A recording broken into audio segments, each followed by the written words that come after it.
Good morning and welcome to The Art of Composition. Thanks for joining me today. I appreciate it. Today I thought I would look at another Paul Hassell photograph. This is part 6, I believe. And I just want to demonstrate how the photographer can use a harmonic armature in photography, much in the same way the artist does on the canvas. But before I get to that, I just want to clarify one point that I made. In my final review of my free PDF, I had mentioned Brooke Shaden, and I was mentioning that her work is generally considered composite work, and then I put Paul Hassell in that same category, making the claim that some of Paul's work falls into the composite genre. But that's actually not true. That was a mistake on my part.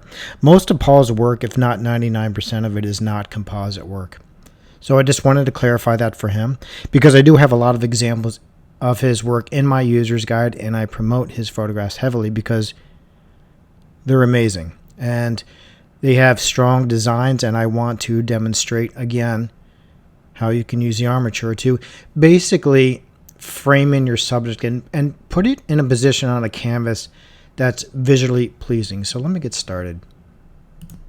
All right, here's the same photograph with the harmonic armature drawn out. And what I did was I just grabbed this from Instagram. If you're not familiar with Paul's work, check out his Instagram account. You can find the link on my user's guide, and I would follow him and analyze some of his images. They're really phenomenal, and it will help the photographer learn how to take better photographs, learn more about composition, and so on. But let me just demonstrate a few things that are going on here. Notice here how he's using some of the angles of the armature in the design. Right here at this position as well. It's following the profile of the face, and then you have this strong diagonal line here. But you can also frame in elements wherever two diagonal lines intersect, or any lines intersect, and you can do that in several spots. So when it comes time to find a position in the frame where you're going to move your subject, in this case it's a ballerina, simple subject but a beautiful design. In a sense, it's not a simple design, meaning it's not so much where you're sort of just guessing at it, but you can use the armature to either crop, you can use camera grids. It doesn't really matter how you arrive at, as I've said many times over.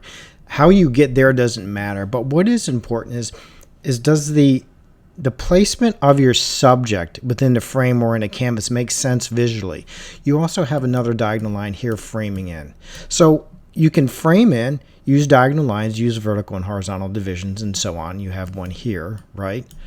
And you can use these elements to find a location on the canvas that's visually pleasing. And you can use this more or less however you please, but just from a few lines, you can lock in the subject. You can use diagonal lines.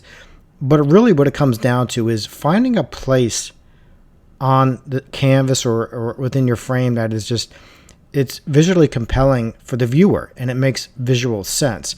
And of course, you can follow this diagonal line all the way to this point as well. And you don't need to drop down a lot of lines, as I said this before. You also have a framing in element right here, right? You're framing in the back. So within these few lines, you know, if Paul was cropping or however he ends up here, it doesn't matter to me, like I said, but you can tell just by maybe 5 or 6 lines, you can, you know, lock your subject in, find a good location, and use some of those diagonal lines. I've demonstrated this before in Jay Gordon's work. He has several videos on the topic, and I think, you know, I do have them in my user's guide. I mention it and links to his website, so it's really important. That's going to be it for today. I just want to remind photographers again, check out Paul Hassell's Instagram account, and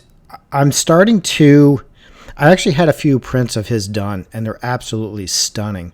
And my sister's gallery in Frederick, Maryland is going to be carrying his work for sale. So if you can check out the artist angle, that'll be happening sometime in 2021.